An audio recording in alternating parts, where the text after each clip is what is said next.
A Journey of Hope and Revival. So I entitled my message, A Hopeful Prayer for Revival. A corporate cry. At ito po ay hindi personal lang. Ito dapat ay pangkahalatan. Ito'y panalangin ng bawat isa sa atin. Ito'y panalangin ng ating pamilya. Hindi po pwede na isang tao lang ang mananalangin ito. Sapagkat hindi darating ang revival kung hindi tayo sama-samang mananalangin po. At mga kapatid, napakaganda ng text natin. Makita natin po yan sa inyong mga Bible. Psalms 85 verse 6. Meaning, mga kapatid, ang ating paksa ay ang tunay na revival, ito po ay nag-iignite sa mga anak ng Diyos. Desperately. Gusto ko pong gamitin yung desperately. Yung uhaw na uhaw ka sa pagkilos ng Diyos. Yung miss na miss mo na ang kapangyarihan ng Panginoon ng kanyang presensya.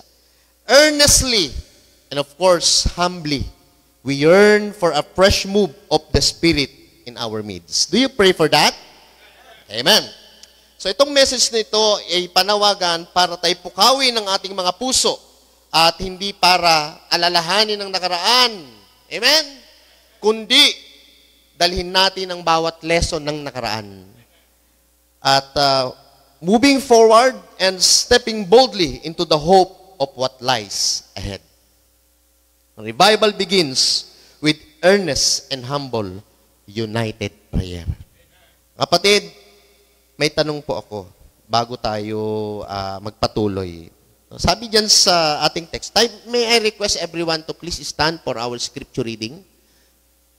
Para hindi rin ho tayo antukin. Sabay-sabay po nating basahin ang ating nasa screen, mga kapatid. Ready? Psalms 85, verse 1 to 13. Verse 1, everybody, begin. Lord, you were favorable to your land. You restored the fortunes of Jacob. You forgave the iniquity of your people. You covered all their sin. Selah. Pause. It means pause. You withdrew all your wrath. You turned from your hot anger. Restore us again, O God of our salvation, and put away your indignation toward us. Verse 5, everybody. Will you be angry with us forever? Will you prolong your anger to all generations? Will you not revive us again, that your people may rejoice in you? Verse 7, show us your steadfast love, O Lord, and grant us your salvation. Let me hear what God the Lord will speak, for he will speak peace to his people, to his saints, but let them not turn back to folly. Surely his salvation is near to those who fear him, that glory may dwell in our land. Steadfast love and faithfulness meet, righteousness and peace kiss each other.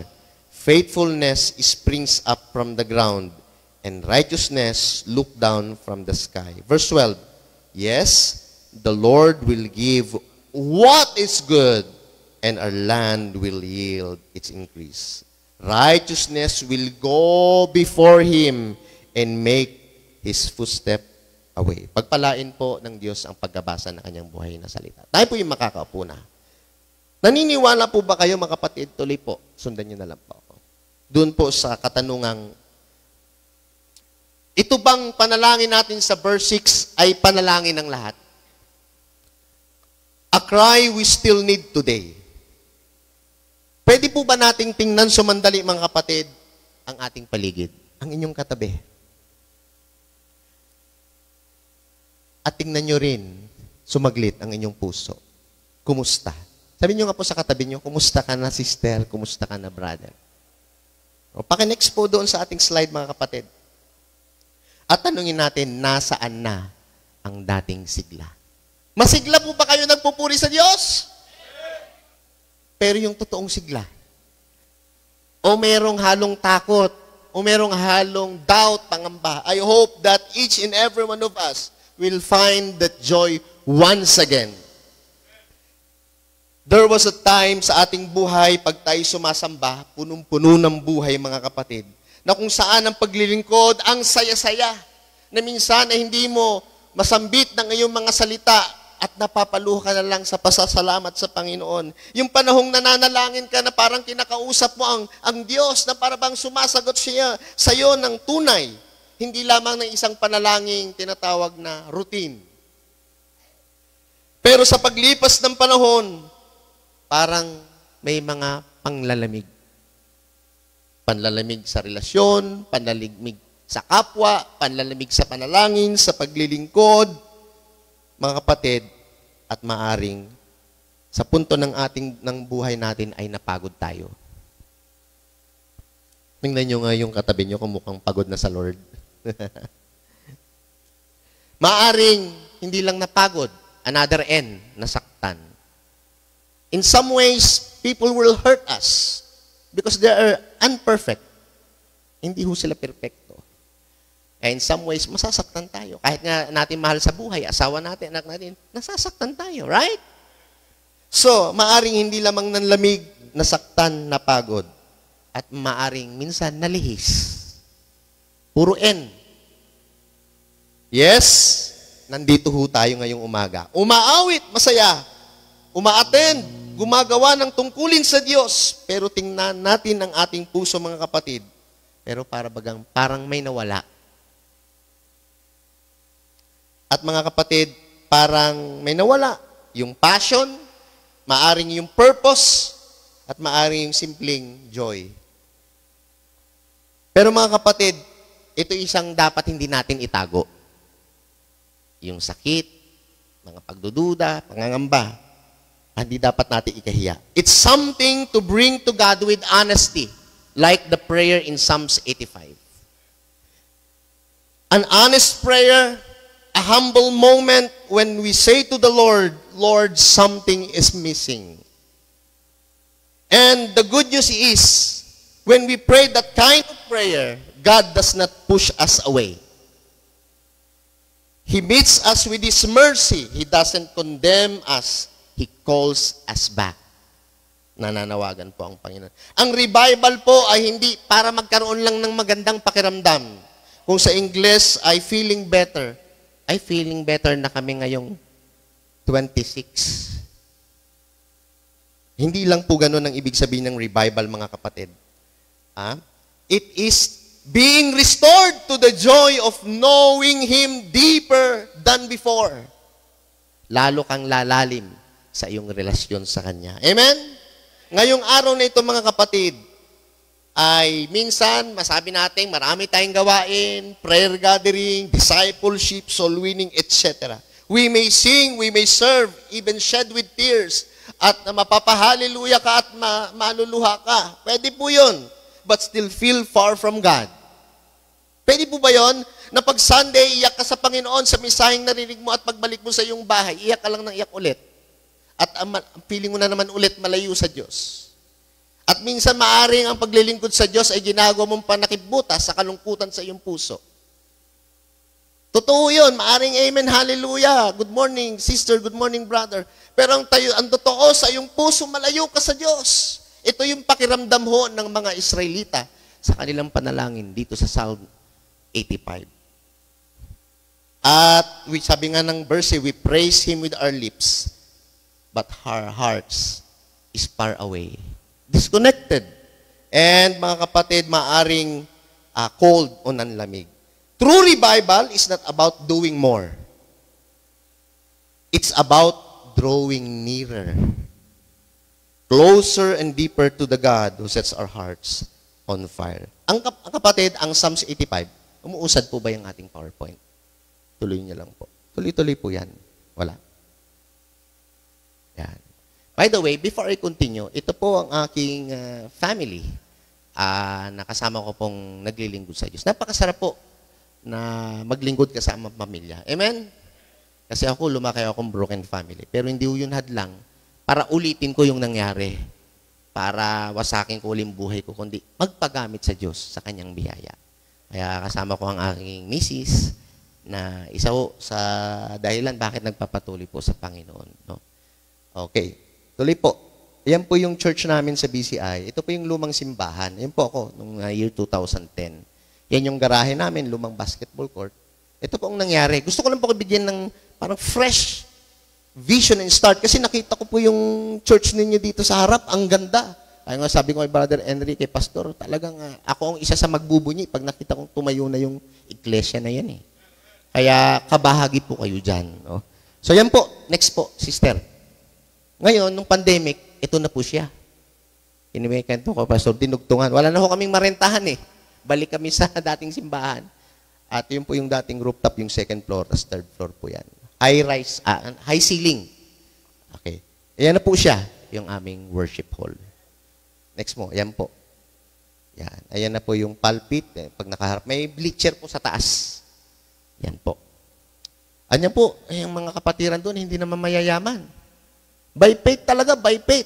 Kaya nahamon ho kayo na mag-enjoy ho kayo maglingkod sa Panginoon. Kasi sabi nga ni Pastor Jerry, in some ways, ito po ay connected sa next generation eh.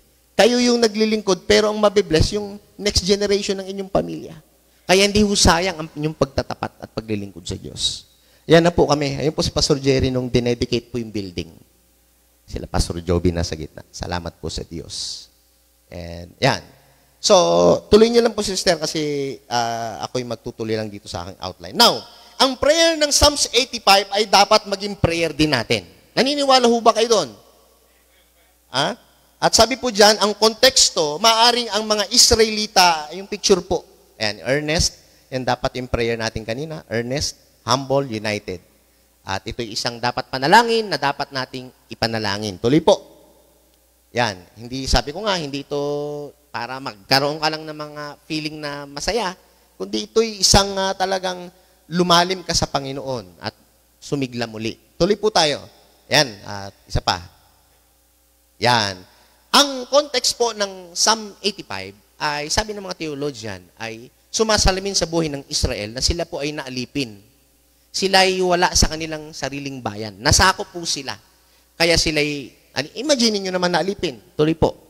Pag ikay naalipin sa sa foreign land, isipin mo yung walang fellowship, walang pagsamba, walang dasal-dasal, walang prayer meeting, walang prayer fellowship. Just long, painful years, mga kapatid, just long, painful years of silence and slavery in a foreign land. Tuloy po tayo. Yes, God had restored their land in verse 1 to 3. Kung inyo pong titingnan sa inyong mga Bible, titingnan din natin yan mamaya. But not yet their hearts. Kumbaga naibalik na sila sa kanilang sariling tahanan. Kumbaga nakabalik na galing sa pagkakalipin sa ibang bansa. Nakauwi na sila pero hindi pa rin nakabalik ng buong puso sa Diyos. That's why itong salmo na ito, hindi lamang ito song of gratitude. It is a desperate prayer. Sabi nga ni sister kanina, nag-i-introduce sa atin, will you not revive us again? Hindi ho prayer ito na, Lord, i-revive mo ako. Kundi i-revive mo po kami. Palaguin mo po kami. Pagningasin mo po kami. Bigyan mo po kami ng nagagalak na puso sa paglilingkod sa iyo. Ito po isang panalangin, iyak na kung saan ano ang pwedeng gawin ng Diyos sa iyo at sa akin, sa atin, sa kanyang gawain. Nabuhayin muli ang pusong nanlamig. Sinabi ko kanina, pusong napagod, pusong napalayo o nalihis sa kanya. Ito po, doon po sa ating introductory, ito pong revival na ito, naniniwala ho ba kayo, ito'y abot kamay lang. Amen? Abot kamay kung gagawin natin ng 4 na bagay. Ayon sa text na makikita natin. May 4 na A na pamamaraan para tayo ay dalhin doon sa tinatawag na spiritual revival. Number 1. Yan. Number 1. Basahin po natin ang unang punto. Begin. Revival starts with acknowledgement of God's faithfulness. Kung gusto mo ma-revive ang iyong paglilingkod sa Diyos, kung gusto mong ma-revive ang iyong pamilya sa Diyos, ang iyong church para sa Diyos, ay una kailangan kilalanin mo ang katapatan ng Diyos sa iyong buhay. Hindi darating ang revival kung hindi mo isa-isahin ang mga pagpapala sa iyo ng Diyos. Hindi, ano kabaliktaran ng revival? Yun ang mangyayari sa'yo pag ang bibilangin mo, puro mali ng iba. Puro negative. Ang bilangin natin ay katapatan ng Diyos sa ating buhay. Amen? Sa Tagalog, pagkilala sa katapatan ng Diyos. Unang A, acknowledgement of God's faithfulness. Tandaan natin, pag natin inaalaala ang Diyos, sabi diyan, every revival begins with remembering what God has already done. Kumusta ang iyong pamilya? Na-imagine nyo pa nung hindi pa nagtatapos ang iyong mga anak? Na-imagine nyo nung wala ka pang negosyo? Na-imagine mo yung ilan pa lang ang iyong mga na-accomplish sa buhay. Pero ngayon, nasukat nyo na ba, naisa-isa nyo na ba ang biyaya ng Diyos? Maaring sabihin mo, ang hirap ng aming buhay ngayon, walang trabaho, pero mabiyaya pa rin ng Diyos. Minsan nakakalimutan natin na buhay ka pa nga eh. Aanin yung yaman mo kung patay ka na bukas. Di ba? Kaya matapat ang Diyos, lalong-lalo na sa BCI diet. Amen? At sa inyong pamilya, mga kapatid, revival always begins with the acknowledgement of His faithfulness bago magkaroon ng true repentance, renewal, and restoration.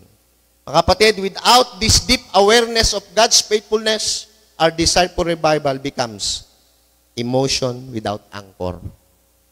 Kung ang iyong revival, na pagnanais na magkaroon ng revival, ay walang awareness o malalim na awareness sa katapatan ng Diyos, parang isa daw siyang emosyon na walang angkla. Ibig sabihin, walang tibay, walang tatag. Isang emosyon lang na bukas, wala na. Masaya kayang na tayo sa ating celebration bukas, malungkot na tayo ulit. Yun daw ay mangyayari kung hindi natin kikilalanin yung katapatan ng Diyos. Matapat ang Diyos. Ngayon, bigyan pa nga lang kayo ng building na ito na ginagamit sa tuwing gawain. Samantalang yung iba, maliit garahe, itong stage lang eh. Di ba? Mapalad ang Diyos. Okay? God's people begin by remembering what God has already done. This is the right starting point. Gusto mong revival? Ang unang hakbang, kilalanin natin ang katapatan ng Diyos. Yun ang simula. Number 1, grace rendered. Meaning, yung biyaya ay pinagkaloob ng Diyos. Yun ang ating kikilalanin. Yung mga biyaya, sabi nga doon sa verse 1, Lord, you were favorable to your land, to us. You restored the fortunes or you restored the people of Jacob from being captive. Pinalaya mo, Panginoon, nirestore mo. Hindi ba biyaya ng Diyos yan? Ang tanong mo, deserving ba ang Israel? Hindi. Bakit? Panireklamo. Pero binigay pa rin ito ng Diyos. Yung pagkalaya. Mga kapatid, ang biblical principle natin dito, ang ibibigay na biyaya ng Diyos, 2 L. Kung titignan yung verse, you were favorable to your, ano yung unang L? Land. Di ba ang sarap ng may lupa? May sariling lupa. Kaya lang, nasakop sila, napunta sa ibang lugar, walang pagsamba, walang prayer. Ang lungkot. Dry. Pero binalik sila sa kanilang lupa. Hindi lang land, isang L pa. Kalayaan, liberty. O doon sa huling part ng verse. So, these are the gifts of grace from God. Ang sarap ng regalo ng Diyos. So, a perfect reminder of His power. A perfect reminder of His provisions. A perfect reminder of His presence. Pag may 2 L ka nito, maaalala mo yung presensya ng Diyos na hindi ka iniiwan ng Diyos. Alam niyo po ba ang Israel, kahit nandun sila sa ibang bayan, hindi sila iniwan ng Diyos. Ngunit nung ibinalik itong 2 L na ito, land and liberty, paalaala ng presensya ng Diyos at kapangyarihan na kumikilos sa kanilang mga buhay. Revival begins with remembering that everything starts with the grace of God, not on our own efforts. His favor is freely given. It is not earned. Therefore, pag earned yun, pinagpaguran mo, therefore, it's not grace. And grace, hindi ka narapat, matigas ulo mo Pero binalik pa rin sa iyo ng Diyos. Binigay pa rin sa iyo ng Diyos. Pinapaalalahanan ka pa rin ng Diyos. Mabiyaya ang Diyos. Kung ang Diyos malupit, pinatalsik ka, pinitik ka sa katigasan ng ulo. Pero ang Diyos mapagpatawad, mapagkalinga, mapag-welcome. Iba sa atin Pag iba, bahala ka dyan. Diba? Pero ang Diyos, mabiyaya. When we recall how God moved before, it stirs faith again that He can move now onwards. Revival is not something we manufacture. Hindi tayo gagawa nun. It's a gift we receive from a gracious God. Ulitin ko po, ang revival hindi natin kayang gawin. Ang revival ay ibinibigay ng Diyos. Kaya makikita mo doon sa panalangin ng psalmist, Lord, revive us again. Alam niyo kanta, revive us again. Diba? Isang hymnal. Lord, ipanalangin, hindi ito nanggaling po yun. Ano? So, it is a gift we receive. Ano yung unang blessing na ating alalahanin? Grace. Rendered. Number 2, guilt removed. Yung pagkakasala mo ay ililimutin na ng Diyos. Hindi niya nababalik pa ulit-ulit. Ilang beses ka na nakasala. Pangatlo na. Pang-apat, di na pwede. Pero dito, inalis niya yung kanyang galit sa kasasala ng Israel. Yung guilt. Di ba? Yung kasalanan. Sabi dun sa verse 2, you forgave the iniquity of your people. Kahit ang dami mong pera, kung hindi ka marunong magpatawad, malungkot ang pamilya. Pero kung maranasan mo yung pagpapatawad, yung salitang pinapatawad kita, yung salitang kalilimutan ko ng mga mali mo, yung salitang tinatanggap kita, hindi ko naalalahanin ang mga masamang nakaraan, kundi ang magandang bukas. Napakasarap marinig sa Diyos yan. You restore, you forgave the iniquity of your people. Number 2, you covered. Hindi na yung bubuksan uli, sisilipin. Parang gagawin mong sandata laban doon sa mga taong nagkasala. Ang Diyos, takpan na natin. Extends pa nga natin, sementohan pa. Lagyan pa natin ng epoxy. Pakuan mo ng matitinding, i-cover na natin ang mga nakaramasamang nakaraan. Yan ang blessing, no? Nakita, guilt removed. Revival deepens when sin is confessed and guilt is lifted. God's forgiveness is full. He does not just pardon, He covers. Takpan na natin. Next chapter na ng buhay. Another blessing, hindi lamang grace rendered, but guilt removed. Yung lagi nagpapaalala sa atin na marami tayong mali. By the way, ito dalawang blessing, to forgive sin. Number 2, to forget sin.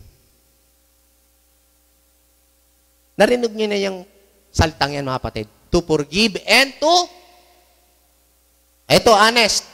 Real talk, madali bang kumalimot? Hindi. Hinuhukay ka nga natin maya. Pero ang Lord paalaala, to forgive you and to forget all of your sins. To cover. Kinuha natin doon. Alam nyo ba, pag sinabing forget, hindi ibig sabihin, you do not remember. Kasi lagi mong maalala pag nasasalubong mo.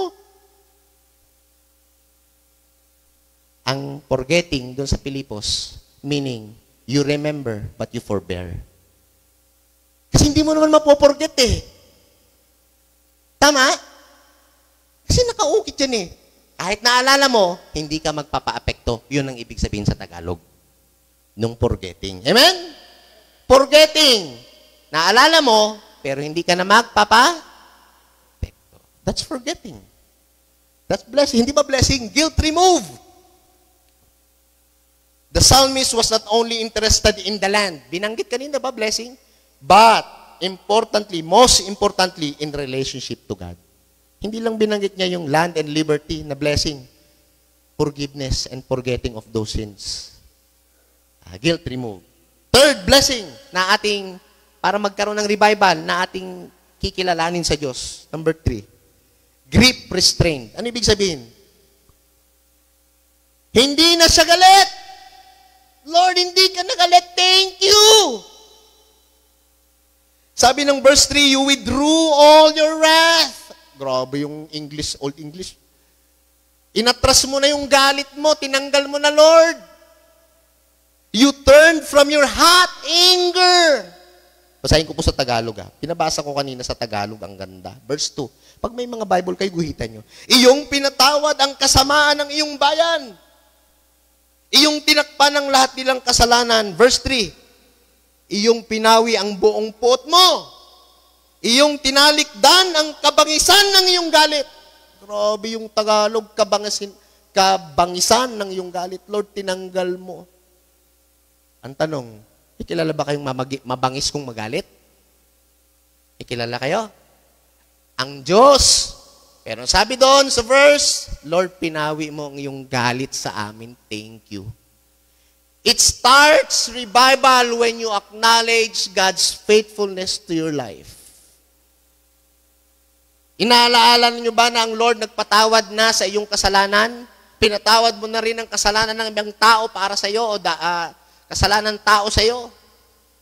Kung kinikilala mo yung katapatan ng Diyos, I think, hindi malayo ang revival sa ating buhay at sa ating pamilya. Pagpapatawad. Walang revival kung walang pagpapatawad. Tama ba? Sa pamilya, gayon din. Ang pamilya natin magulo minsan, di ba? Masalimuot. Pero salamat sa salitang biyaya at pagpapatawad ng Diyos. Revival restores peace with God. Though He disciplined us at times, His desire is our restoration. When we turn back to Him, He holds back His anger and shows mercy. Jump ko na yung ibang slides, yung 3 slides dyan. Kasi gusto ko lang bigyan diin. Naalala nyo ba, kailan pinatawad ng Diyos ang kasalanan ng sanlibutan? Noong ipinadala ng Diyos Ama ang kanyang bugtong na anak namatay para sa mga kasalanan. Anong dapat gawin ng mga taong makasalanan? Sasampalataya sa Kanya. At doon, kinalimutan. Hindi lang cover, di ba? Cleanse as white as snow. Itinapon as far from the east to west. Walang distance. Talagang ang layo. Tayo minsan ang layo na nga ng tao, naalala pa natin. Si Kristo, ang Panginoon, nilimot niya ang ating mga sala. Kung tayo humingi ng tawad sa Kanya. Okay, number 1, ano yung unang A? Parte ng revival? Acknowledge God's faithfulness. Jump ako dito. We don't remember things just to feel sentimental. Di ba, minsan pag naalala natin nakaraan, paiyak ka, napapabuntong hinanga ka, napapalunok ka ng laway, samahan mo ng lahat. We remember because it's where fresh hope and deeper surrender can grow. When we remember those things, behind those things is God's faithfulness. We will start anew. We will start fresh. Nakikita niyo yung bagong umagang parating. Sabi nga, di ba? Puro ang binabalikan bagyo, di ba? Tingnan natin yung bagong umaga. Sabi nga ng 1 Thessalonians 5:24, He who calls you is faithful. He's faithful. He will surely do it. 1 Thessalonians 5:24. Ano yung unang A? Revival starts with acknowledge, pagkilala sa Kanyang katapatan. Pangalawang A, tignan natin sa verse. Revival steers. Kanina, revival starts. Nadadagdagan, na-empower yung revival kung kikilalanin natin ang ating mga pagkakamali. Hindi lamang aminin mo o kilalanin mo yung katapatan ng Diyos, pangalawa, aminin mo yung mga mali mo. Amen? Pride ang kalaban natin dito.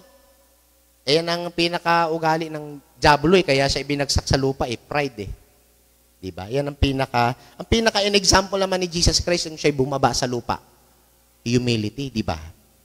Kaya, revival steers with admission of our guilt and failures, meaning pagsisisi at pag-amin ng kasalanan. Madali hubang umamin ng kasalanan? Tayo pag nagkamali? Hindi. Ang gagawin natin by nature, ipagtatanggol ang mali natin. Hahanap tayo ng lusot. Pagagandahin natin ang ating pangalan. In other words, victim mentality. Ikaw ang may kasalanan na dapat ikaw magsisi, ikaw pang mataas. Hindi darating ang revival kung ang mananampalataya ng Panginoon ay hindi marunong magsisi. Hindi darating ang pagkabuhay muli ng ningas ng paglilingkod, pagsamba, kung hindi natin, Lord, sorry. Alam mo yung pinakamahirap, sabi sa psychology, sabihin, sorry. Minsan sinasabi, pero parang sa ilong, sorry. Kasi we don't mean it. at times. Number 2, revival steers admission with admission of our guilt and failures. True revival requires honest repentance. We cannot move forward until we first admit where we've gone wrong. Hindi tayo makakausad kung hindi natin aaminin yung maling nilakaran natin. Tama ba? Hindi ka papasa sa grade 1 at pupunta ng grade 2 kung bagsak ka lagi sa exam. Kung paulit-ulit yung ugali, paulit-ulit yung kasamaan, paulit-ulit yung asal mo sa Diyos at ayaw mong aminin na kamali ka, hindi ka mag-i-step up. Revival steers when we admit our guilt and failures. Number 1, sa verse 4. Verse 4 po. Sige pa. Yan. Restore us again. Ibig sabihin, bumagsak. O God of our salvation, revival begins with a desperate for God to bring us back. Inaamin mo nadapa ka. Inaamin mo nanlamig ka. Inaamin mo naligaw ka ng landas. At hindi mo ma-enjoy ang biyaya ng Diyos kung hindi mo aamining nagkamali ka. Hindi sasaganang biyaya ng Diyos kung hindi mo aaminin sa sarili mo na nalayo ka minsan sa Diyos. To bring us back, not just to better days, but to right. Maibalik ang dating sigla ng ugnayan sa Diyos. Number 1, cry for change. Yan, no? Prayer ng pagbabago. Iniiyak mo sa Lord, baguhin mo ang aking puso. Yan yung panalangin yan eh. Restore us again, O God. Verse 4. Ibalik mo kami, O Diyos. Yan ang panalangin. Hindi ibalik mo ako. Kami, Panginoon. Okay? A desperate, honest plea for new life. Not a return to comfort zones, but to God divine purpose. Number 2, ang kailangan nating aminin hindi para manalangin ng pagbabago. Number 2, next. Yan, contend for compassion. Ibig sabihin, Lord, please, sige na please, mahabag ka. Contend eh. Ibig sabihin, talaga hingin mo sa Diyos yung kanyang kahabagan. Sabi diyan sa verse, put away your indignation. Put away your displeasure towards us. Kung sa Tagalog pa mga kapatid itong Tagalog. Malalim po ito Papaglikatin mo ang iyong galit sa amin. Papaglikatin, ibig sabihin, ilayo mo, Panginoon. Alisin mo na ang iyong galit. Ibigay mo na ang iyong habag. A cry, a contention for compassion or mercy. When God's people truly turn from their sin, His displeasure is lifted. Aalisin niya yung kanyang galit. To contend for His compassion or His mercy, it means to earnestly ask for His mercy. Mga kapatid, sabi po dito, let's earnestly ask for His mercy, coming to Him with sincere hearts that admit our wrongs and seek His forgiveness, not just relief from the result of our sin. Because real revival, it changes our heart, not just the circumstance. Will you pray this morning, Lord? Kaawit yun change my heart, oh God. Ba? Maging totoo ang aking puso. Revival, nagsisimula kung aminin natin na tayo nagkamali. Hingin natin sa Kanya ang Kanyang kahabagan, mercy. Number 3. Not only, aning tatlo? Cry for change, restore us again, contend for compassion, put away your indignation towards us. Thirdly, pangatlo? Consider the consequences. Tingnan mo na yung mali, may kahihinatnan. Tingnan mo na yung pagsisisi, may kahihinatnan. Ang sabi ng verse 5. Tingnan niyo, verse 5. Basahin natin. Will you be angry with us forever? Lord, hanggang gayon, galit ka pa rin ba? Hanggang ba sa anak ko, sa apo ko, Lord, galit ka pa ba? Dahil sa mga mali ko, sa paglilingkod ko sa iyo. Let us consider the consequence. Kung magsisisi ka o hindi ka magsisisi, merong epekto sa next generation. Will you prolong your anger to all generations to my apos? Apos sa apo, Lord, mananatili ka bang galit sa aming tahanan at pamilya, sa aming church, until the next generation? Kapatid, our repentance or lack of it, it impacts more than us. It impacts the next generation. Kung hindi ka humingi ng tawad sa Diyos, nanumbalik sa Diyos, ang maapektuhan hindi lang ikaw, pati ang susunod na lahi mo, ang susunod na henerasyon. The choices we make now affect the spiritual legacy we leave behind, mga kapatid. Okay? So, ano yung una na A?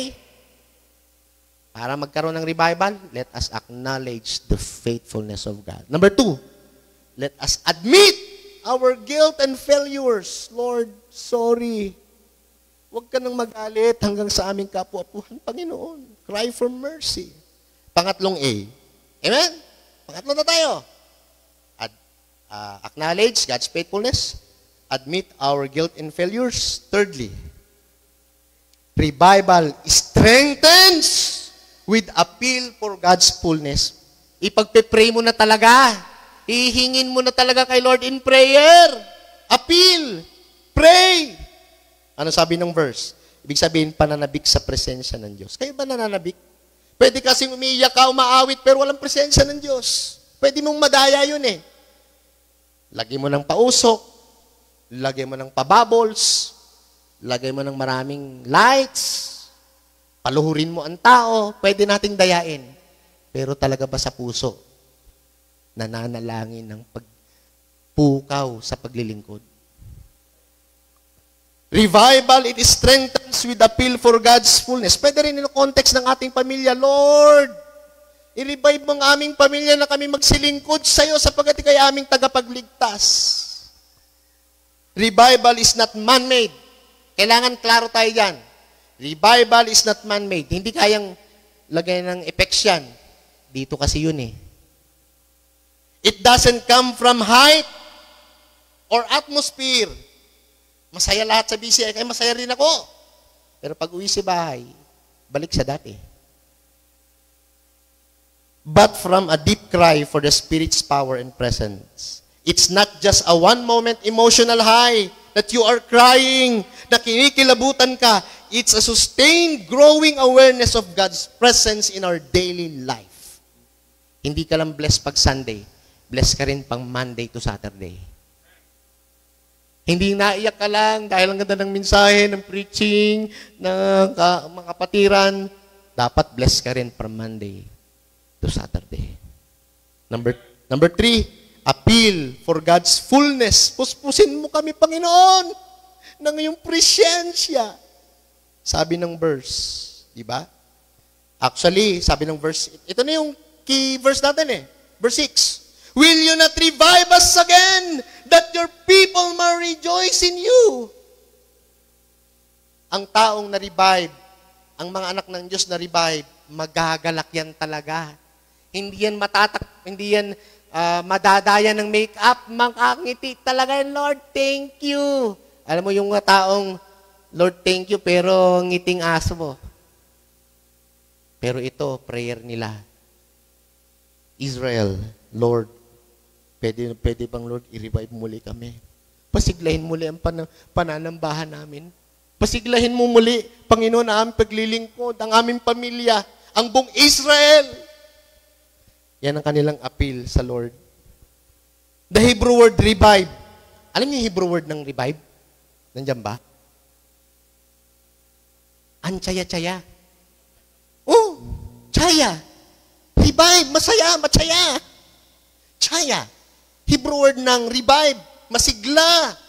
It means to bring back to life by buhay. Walang sad face. Amen? Sabi mo nga sa katabi mo, walang sad face. Pero sabi dito kanina, okay lang yun minsan. Maging totoo ka. Pero kagandahan ang Diyos ang nagpapasaya sa atin. Nalulungkot kasi tayo sa mundo pa tayo ng mundong ito eh. Pero kahit maraming problema, ang sarap nung ngiti. Praise the Lord. Meron isang member sa amin na diagnose, meron siyang something bukol sa utak. Pero ang ano niya pa rin, praise the Lord, masaya pa rin. Na nung nakaraan, nabaha, nagpa-check up lang sa Manila, PGH. Baha doon, na leptospirosis. July 22, mag-August 15 na, saka lang nalaman na halos mag-isang buwan. Ay, sabi ng doktor, mabiyayang Diyos sa iyo, kapatid. Buhay ka pa. Lumaban ng katawan mo. O ngayon, di ba? Kaya mabihaya ang Diyos. Amen? So, yan po, no? Yan ang dapat ang prayer natin, hingin natin sa Diyos. When was the last time you prayed and worshiped the Lord? Not just moved by your emotions, but you are truly aware. At you are truly aware that God's presence is with you. Kailan yung huling prayer mo? Kailan yung huling worship mo na naramdaman mo nandiyan ang presensya ng Diyos? Hindi lang basta nakukuha ito sa iyak eh. Yung puso talaga. Yung nananalangin, Lord, will you revive us again? That may we rejoice in you. Ang totoong revival ay hindi lang galing, basahin nga natin ito. Maganda ito eh. Ready, begin. Ang totoong revival ay hindi lang galing sa malakas at malupit na tugtugan o bonggang events. Nangyayari itong revival na ito, kapag muli tayong napuspos ng presensya ng Diyos. Naalala niyo yung awit na When the music fades. Tanggalin natin lahat, sabi ng awit. I'm coming back to the heart of... Alisin natin ng tugtog. Makita natin kung sumasamba talaga. O napapasamba ka lang dahil sa beat ng drums, sa lagabog o sa, di ba, sa lupit. Hindi ko sinasabing masama yon. Ang akin lang pinupunto ko dito, let's check our hearts. If that's our prayer, Lord, may you fill us with your presence. As I pray, as I serve you, Lord, sana naramdaman ko yung presensya. Ang mahirap ang nararamdaman mong presensya sa demonyo eh, di ba? Pero ang sarap, na kahit nandyan ang kalaban, alam mo na iniingatan ka ng Diyos.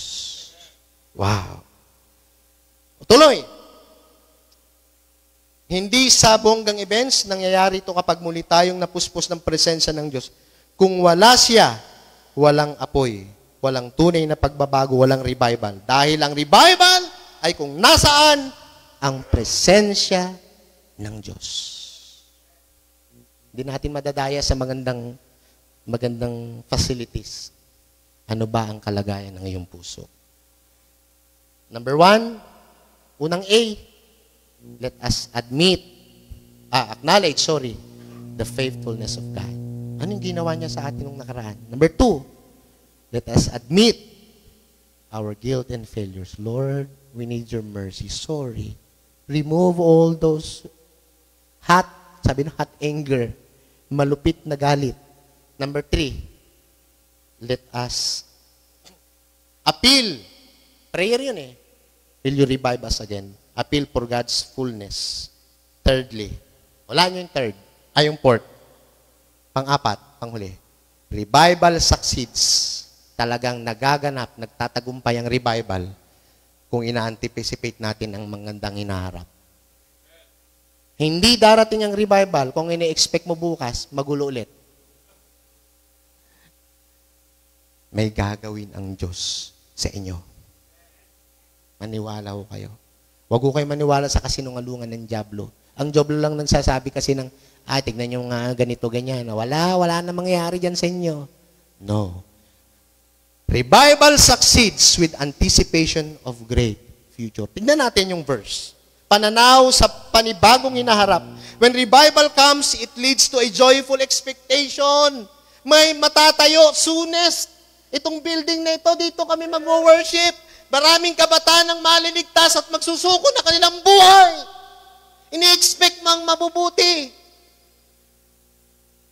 Hindi yung after ng anniversary, mag-aaway na naman kami ni Mrs. You expect negative. Let us expect for great things that God will do to your family and to this church. Sabi doon ng verse 12, yes, the Lord will give what is good.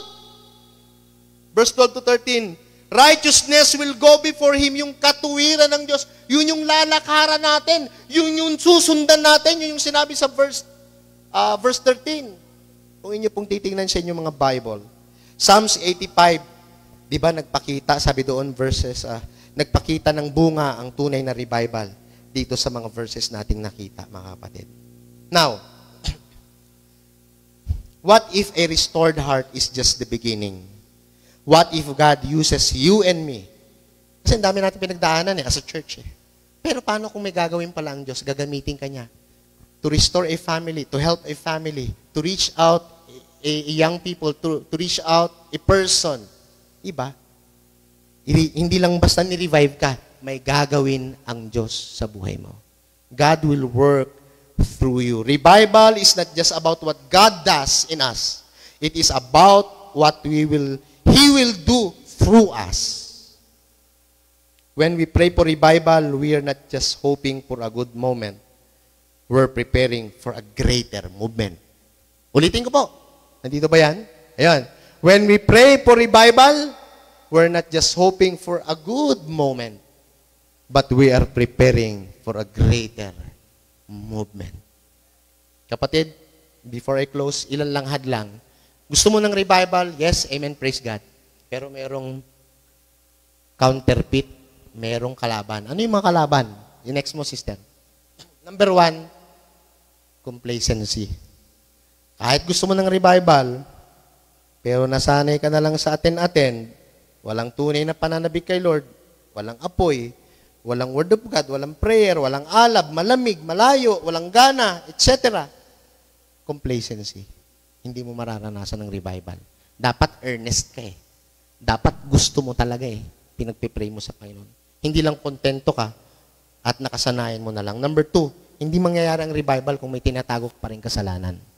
Kahit makiiyak ka sa celebration ng BCI diet, kung ikaw mismo sa sarili mo, hindi ka umaamin ng iyong kasalanan, hindi ka marirevive. Concealed sin, itinagong kasalanan, di inaamin, hindi sinusuko. 3, cold worship. Ang sa'yo, iba naiyak na, ikaw wala ka lang. Deadma. Cold, ang lamig, di ba? Hindi mo feel yung pagkilos ng Diyos sa'yo. Ang tawagan nila, may kanta, pero walang koneksyon. Bawat lyrics, sinasambit mo, pero hindi kumukonekta sa iyong puso. Pang-4, crowded hearts. Ang daming makamundong bagay nasa puso mo. Number 5, closed Bibles. Hanggang ngayon, hindi ka pa rin nagbabasa, hindi ka marirevive. Pang-6, nagtitiwala ka pa rin sa sarili mo. Hindi ka marirevive. Sariling diskarte. Pang-7, casual prayerlessness. Walang panalangin, walang kapangyarihan. Hindi pwedeng revival kung hindi tayo luluhod sa panalangin. As I close po, for our response. Mga kapatid, maging seryoso muna tayo sa panghuli. Tayo rin ba, kagaya ng psalmist, handang manalangin ng sinasabi sa Psalms 85, Lord, will you revive us again? Handa ba kayo yung bang inyong prayer and desire? Will you not revive us again that your people may rejoice in you, Lord? This is more than just a memory verse. It's a cry of desperation. Doon sa mga tanong, mga kapatid, ito, revival does not start with hype or big crowds. It begins with honesty, with humility, and hunger. Kapatid, magsara po ako sa ilang mga katanungan. Una, nandyan ba? Handa ka bang bitawan ng kasalanang itinatapo mo hanggang ngayon? Number 2, handa ka bang bumalik sa salita niya? Hindi dahil kailangan, kung dahil uhaw ka sa iyong salita. Gusto ko niyan, Pastor, Bible study. O kaya naman, ay, Pastor, busy. Kapatid, handa ka bang bumalik sa salita niya? Pangatlo, handa ka bang lumuhod, hindi para humingi ng bagay, kundi lang maramdaman mo at makasama mo ang kanyang presensya. If that is your prayer, I do believe ang Diyos tutulungan ka. Sabihin mo lang sa iyong puso, kagaya ng sinabi sa awit, verse 6, Lord, will you revive us again? Will you revive me? Will you revive my family? Will you revive my prayer life? Will you revive my devotion? Will you revive my fellowship? Will you revive my service? Paano ko maglingkod sa iyo, Panginoon? Church, BCI, sama-sama tayong lumapit sa kanyang trono ng biyaya. Doon sa lugar kung saan ang mga tapat at mapagpakumbabang puso ay hindi kailanman itataboy ng Diyos. BCI Daet, Church, God's people, doon ng mahina ay tinatanggap. Ang pagod ay pinalalakas. At ang wasak ay binubuo muli ng Diyos. Ipanalangin mo lang ang sinabi sa verse 6, Lord, will you revive us again?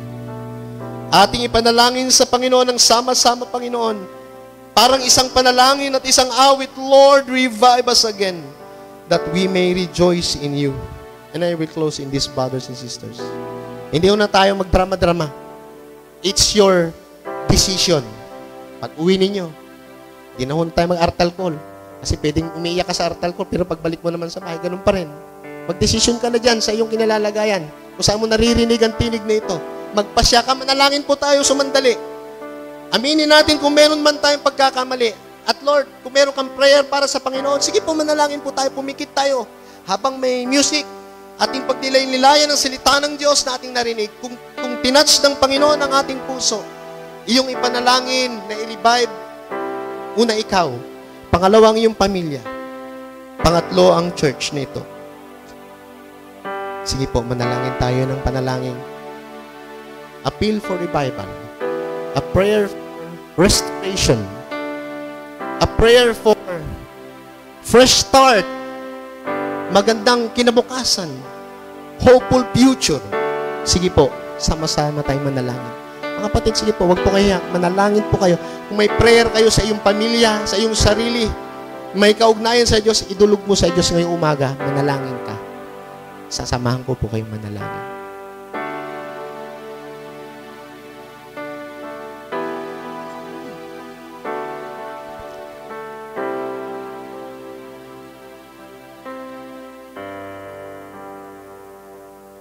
Lord, hindi na po namin pakakatagalin. Salamat po sa iyong mga salita na bawat isa sa amin ay kinausap mo, Panginoon, na wala kaming maitatago sa liwanag mo sa pagkaitunay at dakilang Diyos. Kaya naman, Panginoon, sa aming mga pagkukulang at pagkakamali, inyo po kaming i-restore, inyo po kaming ibalik ang sigla, ang positibong kaisipan na gagawa ka, na may sisimulan kang gawin sa aming buhay. Isang gawain na kung saan ay ikay maluluwalhati, ikay may mapaparangalan. Kaya Panginoon, sa mga mensaheng narinig namin, kumilos ka sa aking buhay, sa aming pamilya, sa aming mga anak, sa aming mga asawa, sa aming church. Lord, our prayer is that will you revive us again, that we may rejoice, proclaim your glory, that your light will shine in our midst. Lord, we pray. Thank you for telling us, Lord, that we should acknowledge what you've done to us, to our families, to our church. Not only that, Lord, we thank you, salamat Panginoon, that you remind us that we should admit our guilt, our sins and failures, and we will cry for your mercy. And thank you also for reminding us, dear God, for us to appeal, to pray for your fullness, to feel your presence. And lastly, dear God, thank you for reminding us that this revival will be victorious, will succeed with great anticipation of a hopeful and great future. Magkaroon kami ng malinaw na pananaw, punong-puno ng pag-asa at panibagong inaharap. Lord, we pray. Lumuluhod kami, Panginoon. Pasiglahin mo ang eklesiyang ito. Maraming pagkadapa, maraming pagsubok, maraming suliranin, maraming negatibong naganap. Ngunit ito'y church mo, hindi namin church, Panginoon. That's why we are praying for your revival, Panginoon. To bring joy, to love for you. Dahil ang mundo, minsan kami nilinlang. Minsan ang mga tinig ng mundo ay siya lang aming naririnig. Ngunit salamat, kahit sa small voice mo, pinaalala mo sa amin that we need this revival. We pray that from this day onwards, hanggang sa may tatayo at maabot, Panginoon, ang mga plano, ang magagandang plans ng eklesiyang ito. For your glory, Lord, ipagkaloob mo sa kanila. At as we start our program for this morning, Lord, ilagay mo sa puso ang ang revival mo, Lord. Salamat. Salamat. Wala na ho kaming masasabi, Panginoon. Ikaw lang, sapat na. Okay, Lord, we thank you for your message. At nawa ito'y mapagbulay-bulayan pa namin. Magkaroon pa kami ng sharing time sa mga bagay-bagay na ito. Hanggang sa matamasa namin ang revival na nais mong ipagkaloob sa bawat isa. Lord, ito ang aming dalangin. Lahat ay magsasabi ng isang malakas na Amen. Good morning po, and God bless po.